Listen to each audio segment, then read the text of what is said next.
Brutal bikers laugh at an elderly man. When his past is revealed, they're left speechless. The sun hung low in the sky, casting a warm orange glow over the quiet park as a gentle breeze rustled the leaves of the trees. The park, usually filled with families and children playing, seemed unusually empty this afternoon. Only the soft hum of distant traffic and the occasional chirp of birds filled the silence. Sitting on a worn bench, an elderly man adjusted his wide-brimmed hat, wiping the sweat from his brow. He had been coming to this park for years, sometimes to rest, sometimes to reflect. His weathered hands gripped the armrest as he took in the tranquility of the surroundings, his mind at ease, his heart as steady as the slow, rhythmic beat of the world around him. He looked every bit the part of a quiet, retired man, someone with nothing left to prove. His clothes were simple, his posture relaxed, and his eyes glimmered with a quiet wisdom built from a lifetime of experience. He didn't notice the group of bikers at first, but as their bikes roared into the park, the sounds of engines reverberated through the stillness, snapping him out of his peaceful moment. 6 bikers, clad in black leather jackets and sunglasses, pulled their motorcycles to a stop right in front of the bench. The leader of the group, a man with a thick beard and a cocky grin, kicked off his helmet and tossed it aside with exaggerated flair. His crew followed suit, circling around the bench like wolves ready to pounce. The elderly man didn't look up. He continued to sit there, his hands resting on his lap as he calmly adjusted his hat. But the bikers didn't miss his indifference. To them, it was an invitation to assert their dominance. One of the bikers, a younger man with short, spiky hair, stepped forward. "Well, look at this," he sneered, eyeing the elderly man from head to toe. "An old man sitting all alone. Bet you've got nothing better to do than sit here and rot." "Huh." The elderly man didn't respond. His lips barely moved as he adjusted his posture, choosing not to engage. But that didn't stop the bikers. They took a few steps closer, surrounding him, their boots thudding against the ground in rhythmic unison. Another biker, a woman with a leather jacket and a devil-may-care attitude, leaned in, her eyes glinting with mockery. "What's the matter, old man? You don't talk much, do you?" she taunted, a sly smile spreading across her face. "Afraid of us? You should be. You're out of your league here." Still, the elderly man said nothing, his face remaining neutral, his body language calm. The bikers grew more agitated by his silence, unsure of how to break him. They were used to making people uncomfortable, to watching their victims squirm and beg for mercy. But this man, he wasn't responding to their insults, their jeers, or even their threats. The leader of the group, a broad-shouldered man with a thick tattoo running down his arm, took a step forward. "You deaf, old man," he barked, his voice dripping with aggression.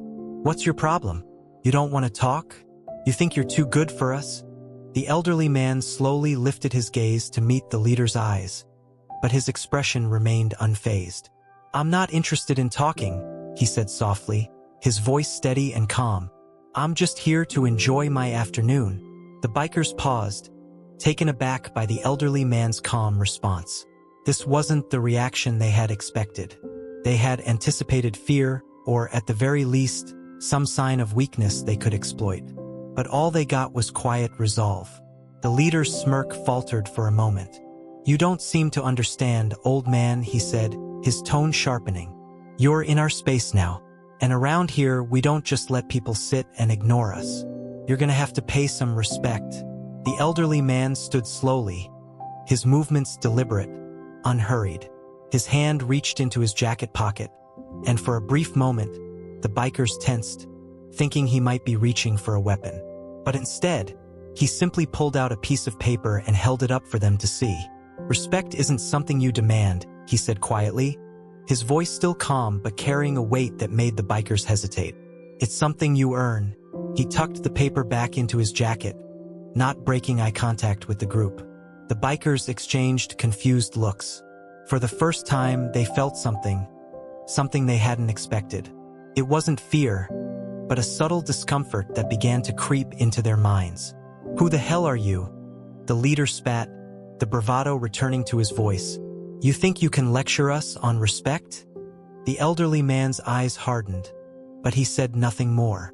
The bikers, sensing the subtle shift, paused. They could feel the undercurrent of something that made them uneasy, something that was beyond their control. The bikers grew increasingly restless as the elderly man stood in front of them, his expression unchanging. They had expected him to cower, to back down under the pressure of their jeers and insults. But instead, he remained solid, his gaze unwavering. Their earlier bravado began to crack. Still don't get it? Huh? The leader grumbled, stepping closer, his boots crunching against the gravel. You think we're just gonna leave you alone? You better show some respect, old man. We don't take kindly to people ignoring us. The woman biker, who had been watching silently until now, snorted in derision. This guy's a joke. Who does he think he is? He's probably got nothing left but this old hat and a dream of some past life he's too scared to face. The group laughed at her words, but the elderly man stood firm, his silence the only response. His calmness, though, seemed to unsettle them more than anything. The more they shouted, the quieter he became, as though he were in no rush to prove anything.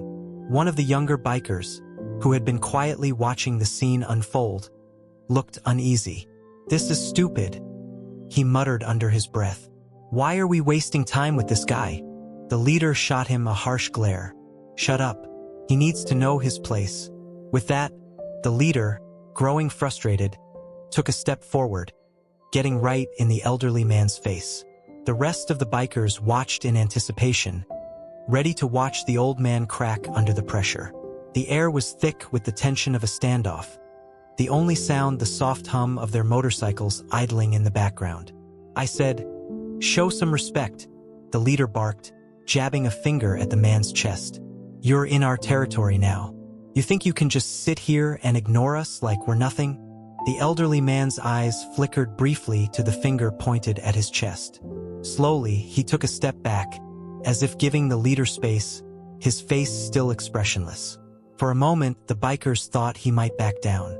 But then, he did something unexpected. He took off his weathered hat, gently placed it on the bench beside him, and straightened up. For the first time, he looked directly at the leader, his eyes steady but not angry. He didn't speak immediately, allowing the silence to build. The bikers, unsure of what he was doing, waited for him to finally respond. "You think I'm weak," the elderly man said softly, his voice low but strong, cutting through the noise like a sharp knife. "You think because of my age, because I don't raise my voice, I'm an easy target." The leader stared at him, his expression wavering for the first time. He hadn't expected the man to speak, let alone speak with such calm authority.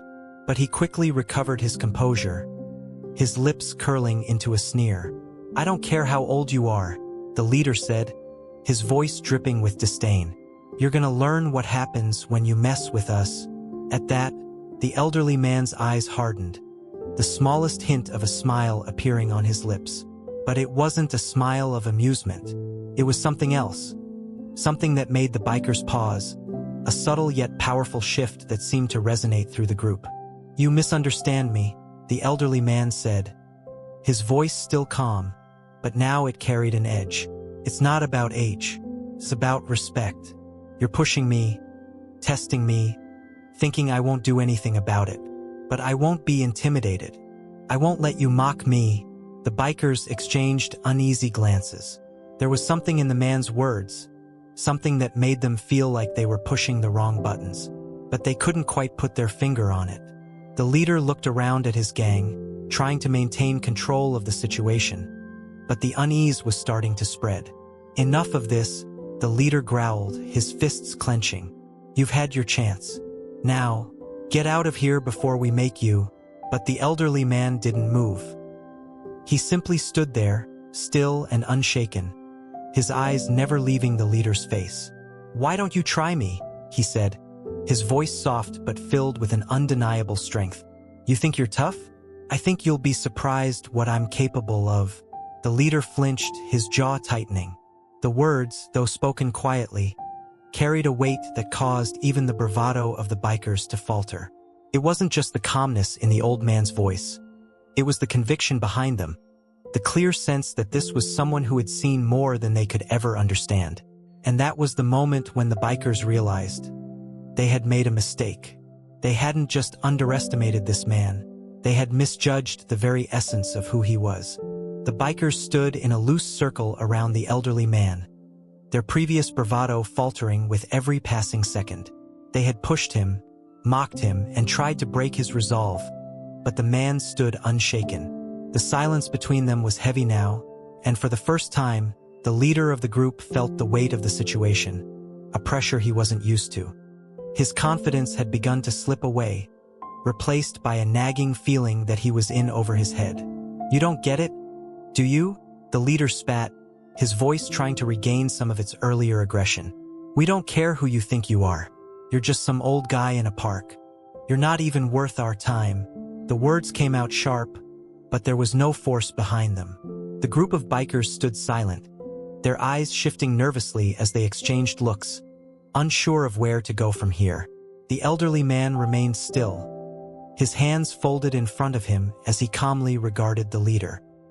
He didn't respond, and his silence was more unsettling than any words could have been. "Maybe you don't understand," the elderly man finally said, his voice steady but with an unmistakable authority. "You've mistaken me for someone who is helpless. You think because I've lived a long life I'm weak, unable to defend myself. But you're wrong." The bikers looked at each other, their unease growing as they tried to figure out what was happening. What was this man trying to say? They had laughed at him, pushed him around, and yet he still stood there, unbothered by their insults. The elderly man's eyes swept across the group, his gaze steady and unyielding. He took a deep breath, and when he spoke again, it was with an air of finality. "I'm not just anyone," he said quietly, "and I won't let you continue to mock me. Not today." A tense silence followed. The leader of the group, feeling the power he once held slipping through his fingers, took another step toward the elderly man, ready to continue the intimidation. But before he could open his mouth, the elderly man raised a hand, signaling him to stop. "You have no idea who you're dealing with," the elderly man said, his voice now carrying the weight of years lived.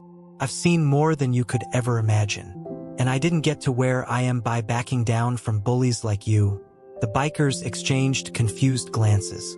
The leader furrowed his brow, unsure of what the old man meant by that. "What the hell are you talking about?" he demanded. "You think we're scared of you?" The elderly man didn't answer immediately.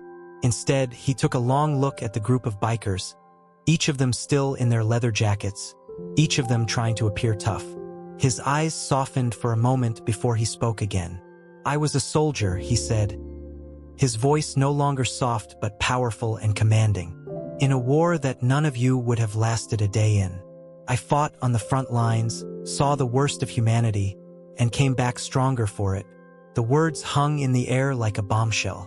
The bikers fell silent, their arrogance faltering. The leader, who had been so sure of himself only moments before, now found himself staring at the elderly man, taken aback by the revelation. "I didn't fight in some meaningless skirmish," the elderly man continued, his voice unwavering. "I was part of an operation that changed the course of history. I earned these scars." He gestured to his arms, which were marked by faded but visible lines, each one a memory of a battle fought long ago. One of the bikers, a younger man, stepped forward hesitantly. You're a war hero?" he asked, his voice uncertain. The question hung in the air, almost like a confession, and the entire group felt the weight of it. The elderly man nodded slowly, the faintest hint of a smile playing on his lips. "I don't seek recognition, but I've faced death, and I've come out the other side. And I'm not afraid of you, or any of your kind." The bikers stood still, the realization slowly dawning on them that they had made a huge mistake. They had been laughing at a man who had lived a life that none of them could even begin to comprehend. A man who had faced challenges, hardships, and battles that had forged him into something far stronger than they had imagined. The leader of the group, still stunned by the revelation, took a step back. His earlier bravado was gone. replaced by a profound sense of shame.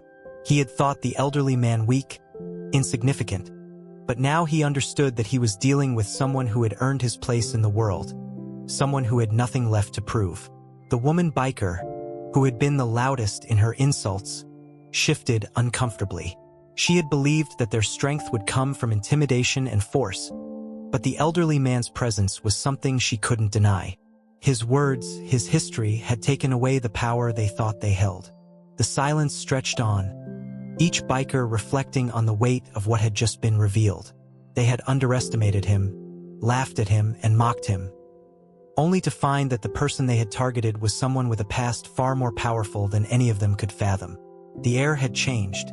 The bikers stood in stunned silence, the weight of the elderly man's revelation settling heavily upon them. The laughter that had once echoed through the park was now a distant memory, replaced by a quiet unease that hung in the air. The leader, still holding his ground, couldn't bring himself to speak. His chest, once puffed out with bravado, now seemed to cave in, as if the power he had so confidently wielded had evaporated before his eyes. The young biker, who had stepped forward earlier, took a cautious step back, his gaze shifting from the elderly man to the leader. There was a subtle shift in their dynamic, a momentary crack in the facade they had built up, a crack that made them realize they had misjudged the man they had tried so hard to belittle. The elderly man stood tall, his posture unwavering, his face calm but not without a trace of quiet authority. He wasn't trying to prove anything to them. He wasn't interested in their respect or their apologies. But his words had made an impact, one that none of them could ignore. Finally, the leader spoke, his voice much quieter than before. "You're really a war hero?" he asked, as if still trying to process the truth. His voice lacked the taunting edge it had earlier. Now it was filled with a mix of disbelief and reluctant respect. The elderly man nodded slowly. "I served in a time when men didn't seek glory, but duty. When battles were fought not for fame, but for survival." The leader's jaw tightened as he took a step back. His tough demeanor, the one that had once held dominion over the group, faltered under the weight of the elderly man's presence. For the first time, the bikers were not in control. They were not the ones who had the power. "Look," the woman biker began, but her voice lacked its usual force. "We didn't know. We didn't mean to." She trailed off, as if words were failing her. She had been the loudest, the most antagonistic, but now she stood there, uncertain, feeling the sting of her own actions. The elderly man raised a hand, stopping her before she could finish. "You don't need to apologize," he said quietly. "It's not about that." His voice was measured, calm. "But if you want to learn something, listen." The group fell silent again, all eyes now fixed on him. Life isn't about showing off or proving you're tough. It's about living with integrity, with respect. It's about standing firm when the world tells you to give up, when it tries to break you. And most importantly, it's about knowing when to walk away from conflict, when to make peace. The leader blinked, his mind racing. He had expected this encounter to be a test of strength, of physical prowess. He had assumed that the elderly man, being old, would cower, would fold under pressure.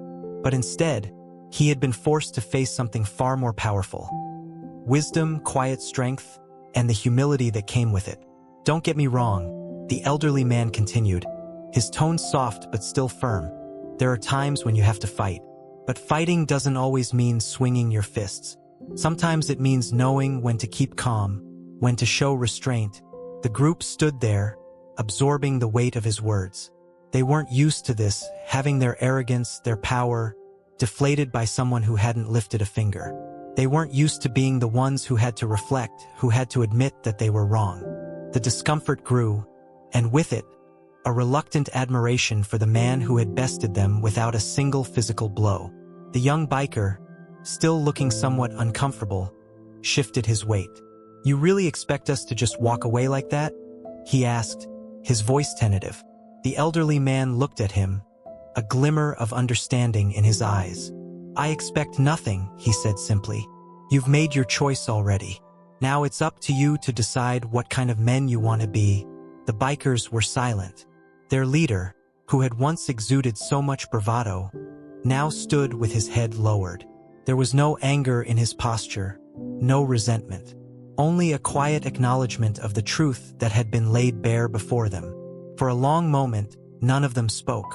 The park, which had once felt like a battleground, now felt peaceful again, almost serene. The elderly man, having said what he needed to say, turned and began to walk away, leaving the bikers standing in the stillness, their thoughts racing, their arrogance shattered. As he walked, the leader watched him go, the weight of his words lingering in the air. The bikers had come here looking to dominate, to assert their strength. But what they had found was a reminder that true power was not something to be flaunted. It was something earned, through actions and character, through quiet strength and wisdom. And as the elderly man disappeared from their view, the bikers couldn't help but feel a change within themselves. An uncomfortable but undeniable shift. The world had not just changed for the old man. It had changed for them too. The park was silent again, the hum of the bikers' engines long gone. The elderly man had walked away, his steady steps carrying him back to the quiet world he had built for himself, far removed from the chaos of those who lived for loud noise and brute force. The bikers remained, their motorcycles idling, but none of them had the energy to rev their engines. They were no longer the same group that had rolled in, confident in their intimidation. They had been forced to confront a truth that none of them had seen coming. The leader stood motionless, his gaze fixed on the empty spot where the old man had stood just moments ago. His fists, once clenched in anger and frustration, now hung by his sides, loosely. The usual swagger was gone from his stance, replaced by something he hadn't felt in years, regret. "That guy," he began, his voice softer than it had been all day. "He's not just some old man. He's something else." The woman biker, who had been the most vocal, shifted uncomfortably, her arms folded tightly across her chest. "Yeah, I thought he was just some guy sitting in a park, an easy target. But, hell, I don't even know what happened back there." The youngest of the bikers, still trying to wrap his head around the events, spoke up quietly. "Did we just get played by an old man?" A heavy silence followed. None of them wanted to admit it, but the reality was inescapable. The group of bikers had tried to push, to provoke, to dominate, but instead, they had been humbled. They had been shown the value of something they had never considered, quiet strength, and the wisdom that came with experience. The leader exhaled sharply, breaking the silence. "We were the ones acting like fools." His voice was low, but the weight of his words carried through. "We let our egos get the best of us. We thought we could walk all over him. Hell, we thought we could do whatever we wanted. But that man, he taught us something." The bikers exchanged glances, unsure of how to respond. This wasn't the kind of lesson they were used to learning. It wasn't one that could be fought for or stolen. It was a lesson in humility, in understanding the value of others beyond appearances. They had mocked him for his age, assuming that because he didn't react with the same aggression they wielded, he was weak. But now, they realized that true strength didn't always have to make noise. It didn't have to demand attention. It could exist quietly, without fanfare, and still hold immense power. "You know what I'm gonna do?" the leader said suddenly, looking at his crew. "I'm gonna go back to that park tomorrow. I'm gonna apologize to that man." The bikers blinked, caught off guard by his words. Apologize? It wasn't something they were used to doing, especially not to someone they had humiliated. But the leader's words had a sincerity that none of them could ignore. "We all owe him an apology," he added. "We treated him like he was beneath us, like we could just push him around. But I know better now. We've got a lot to learn, and that guy's the one who taught us." The younger biker, the one who had been most unsure of the whole situation, nodded slowly. "I get it now. He wasn't just some old man. He was something more." "I'm sorry, too." The woman biker let out a long breath, a mixture of frustration and reflection in her expression. "I was just looking for a fight. I didn't see it at the time, but he didn't need to fight us. He won with just his words." For the first time, the group of bikers was quiet, their usual arrogance tempered by a newfound respect for the elderly man who had walked away without a word. leaving them with a lesson they couldn't shake. The leader revved his engine, and the sound broke the silence. But this time it was different. It wasn't the triumphant roar of dominance. It was the sound of understanding. They rode off slowly, each of them lost in their own thoughts, each of them reflecting on the encounter. They hadn't just learned about the man's strength. They had learned about their own weaknesses. They had come to realize that power wasn't about how loud you could be or how intimidating your presence was. True power was about the strength to stand your ground with dignity, to not rise to every challenge, but to know when to walk away from what wasn't worth your time. The elderly man had given them a gift, though they had never asked for it.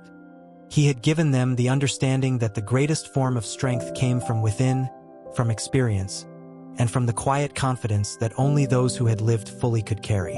And when they returned to the park the next day, the elderly man was gone, back to his quiet life. They stood there, knowing they couldn't take back their words or actions, but understanding, in a way they hadn't before, that the lesson would stay with them forever.